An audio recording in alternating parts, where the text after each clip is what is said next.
With the latest revelations in the One Piece manga, we finally get to witness the true terrifying scale of Gol D's power. For decades, his name was nothing more than a whisper, erased from history, shrouded in mystery. Why did the world government fear him to such extremes that they not only erased his name, but even wiped God Valley from the map itself? Why does even the Navy avoid speaking of his existence as though his very memory could shake the foundation of the world? Chapter 11. 55 answers those questions in the most brutal way possible. Not through words, but through his deeds. We now understand why future monsters, Whitebeard, Big Mom, Kaido, even Shiki, a rival to Roger himself, chose to follow him. Rox wasn't just another ambitious pirate. He was a force of nature, a storm that defied the very structure of power in the world. From killing a marine admiral outright, something we've never seen before, to infiltrating the Holy Land during reverie and kidnapping 5 kings in a single strike, Rox was rewriting the rules of what a pirate could achieve. He dared to challenge the untouchable, making it all the way to the flower room and threatening none other than Imu, the shadow ruler of the world. This is a level of audacity, of sheer strength, that places him beyond any Yonko we've ever seen. But power alone doesn't define a legend. In this video, we're going to break down every major feat of Rox, his unique swordsmanship, his infamous clash with Harold, the strongest king of Elbaf,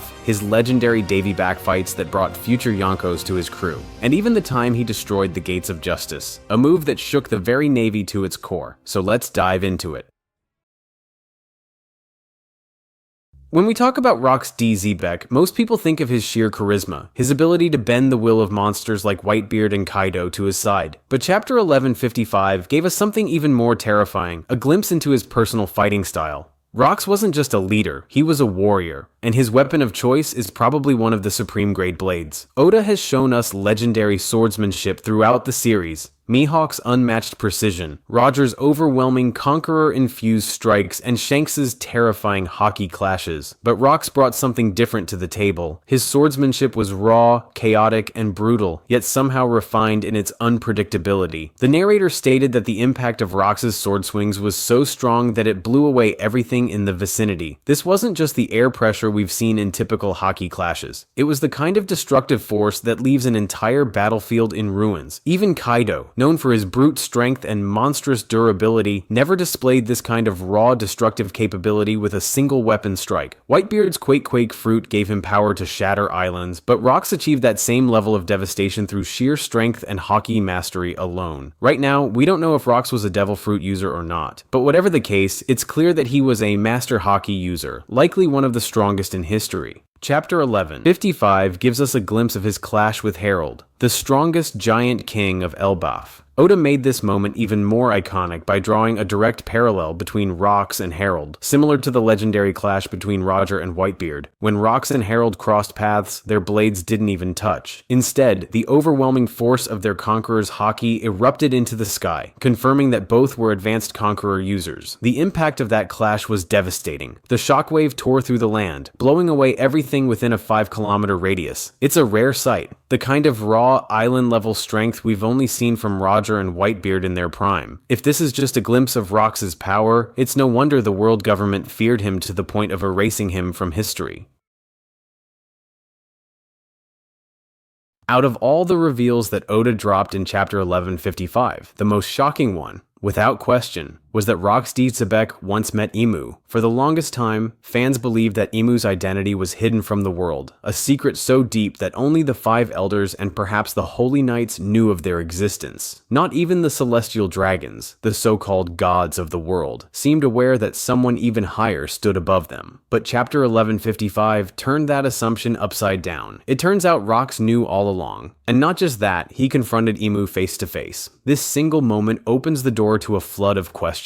If Rox knew about Imu decades ago, what does that mean for other legendary figures? We know Roger discovered the One Piece and learned the true history of the world, which means he must have been aware of Imu's existence by the end of his journey. But Rox's encounter with Imu happened long before Roger's rise, long before the era of pirates as we know it. So how did Rox, of all people, uncover the existence of a hidden god ruling the world from the shadows? Even more shocking is the location of this confrontation. Imu resides in the flower room, deep inside the Pangaea Maria Castle in the very heart of Mary Jawas. The narrator confirmed that this was the first and last time anyone ever breached that sanctum. Think about the scale of this feat. It means Rox did what no Yonko, no pirate crew, and not even the most daring revolutionaries have managed to do in the present day. To force this meeting, Rox captured 5 kings during the reverie, holding them as bargaining chips. As if that wasn't enough, he single-handedly defeated a Marine admiral, a feat we've yet to see clearly from anyone else in the series. Even when we argue about Luffy's victory over Kizaru at Egghead, Luffy didn't outright kill him. But Rox? The narration implies he showed no mercy. Despite the Navy's desperate efforts, the admiral fell to Rox's strength. That's not just impressive, it's terrifying.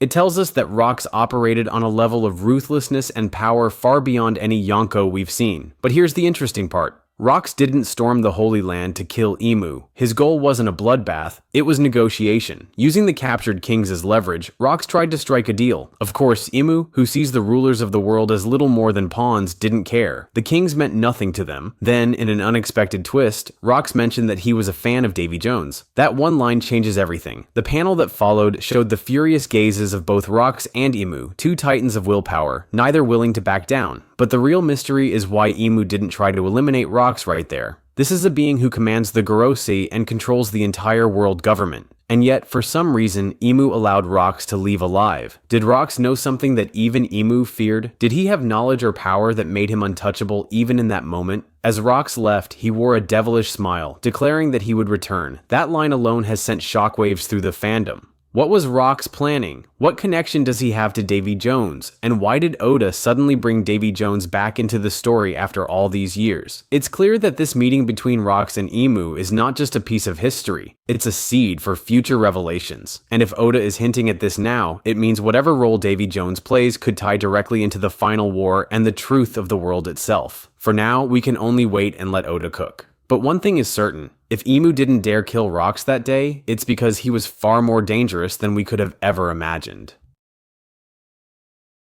For the longest time, fans speculated, how did Rox D. Xebec manage to recruit future Yonkos such as Whitebeard, Kaido, and Big Mom into a single crew? How could forces of such insane caliber be brought together under one flag? The answer, as Chapter 1155 reveals, lies in an ancient pirate tradition, the Davy Backfights. Some fans had gone so far as to call Rox a fraud, suggesting he hid behind the strength of his crew, letting monsters like Whitebeard and Kaido carry his name while he reaped the credit. But this chapter throws all those allegations into the sea. It shows us exactly what kind of pirate Rox really was. Not a manipulator, but a conqueror. He didn't scheme his way into commanding legends. He fought for it. He earned it. Rox stole away the strongest members of pirate crews through sheer dominance in the Davy Back fights. This wasn't the comedic version we saw with the Foxy pirates. This was something far more brutal. Entire crews were dismantled, territories seized, dreams crushed. And when Rox claimed victory, he didn't just take subordinates, he took the best of the best. Whitebeard, Shiki, Big Mom, these weren't loyal underlings. They were independent monsters, each with their own ambitions. And yet they followed Rox, not because they were blackmailed or tricked, but because they respected his power. They saw something in him worth aligning with, even temporarily. Every member of the Rox crew was like a ticking time bomb, ready to go off in their own direction. But for a brief moment in history, they all stood under one banner. This is also where Oda subtly confirms one of the most explosive theories: Rox is the father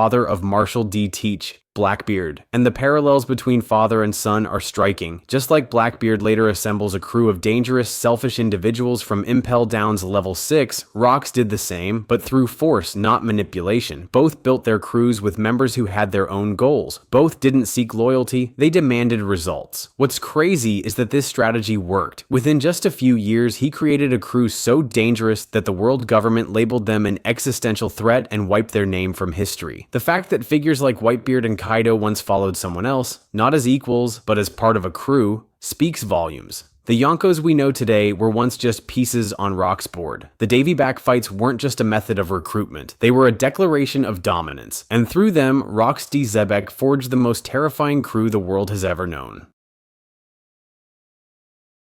One of the most jaw-dropping feats revealed about Rox D. Xebec in Chapter 1155 is his destruction of the Gates of Justice, a feat so absurd that it redefines the scale of pirate power in the One Piece world. These gates are not mere entryways, they are towering, island-sized fortifications designed to control access between the Marine headquarters, Enies Lobby, and Impel Down. The gates themselves are considered impregnable, a symbol of the world government's authority and control. Yet Rox didn't just bypass them, he obliterated them. To put this into perspective, let's consider how other pirates have dealt with these gates. Blackbeard, who is often compared to Rox as a successor to his will, had to carefully scheme and manipulate his way through. His entire plan to reach Impel Down depended on becoming a warlord of the sea, just to gain permission to pass through the Gates of Justice. Even then, he never attempted to destroy them. Luffy's experience was no easier. During the Impel Down arc, Luffy and his allies, including Mr. Tubon Clay, Mr. 3, and later Jinbei, went through a grueling series of events just to escape. The tension of the gates closing in on them was immense, and it ultimately required Bon Clay's heroic sacrifice to ensure they got through alive. The Gates of Justice are not something that can simply be broken or forced open. They are nearly invincible.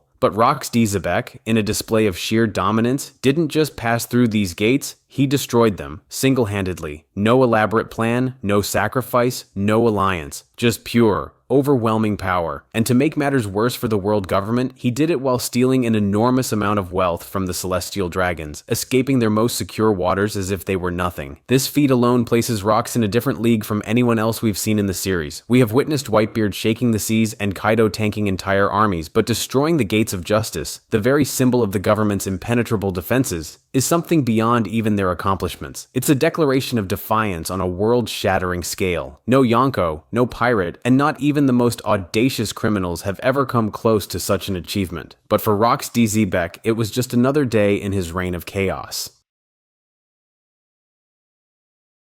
So, coming back to the main question, was Rox D. Xebec truly stronger than the other Yonko? The answer is an undeniable yes. Just look at the feats we've discussed so far. Destroying the Gates of Justice, capturing 5 kings during the Reverie, defeating a Marine admiral, and walking into the Flower Room to confront Imu. These are not just achievements, they are acts of audacity on a level that borders on myth. And what makes this even more insane is that Rox accomplished all of this as a rookie. He didn't rise through the ranks of piracy slowly, he stormed the stage, shook the world, and forced the government to take him seriously from day one. Killing an admiral and kidnapping 5 kings as the opening move of your pirate career isn't just bold, it's unheard of. No Yonko, not Kaido, not Big Mom, not even Whitebeard started their careers this way. Rox set the bar for what it meant to be a true monster of the seas. And yet, we still know so little about what came after. The era before Roger is largely a mystery, but it's entirely possible that Rox reigned over it as the first true pirate king before Roger's era began. With everything we've learned, it wouldn't be far-fetched to call Rox the strongest pirate in history, second only to Joy Boy himself. Just as the world government erased the truth of the Void Century out of fear for Joy Boy, they erased Rox for being dangerously close to uncovering the truth, or even overthrowing their rule. The fact that it took the combined might of Roger and Garp, the strongest forces of their generation, to bring him down tells us everything we need to know. Rox wasn't a pirate who could be stopped by a single hero or rival. He was a storm that demanded the alliance of 2 living legends to even slow him down. So yes, Rox D. Xebec wasn't just stronger than any Yonko, he was on a level beyond them. A man who defied the world, who bent the future emperors of the sea to his will, and whose shadow still lingers over the One Piece world to this very day. His story might have been buried, but his legend is far from finished.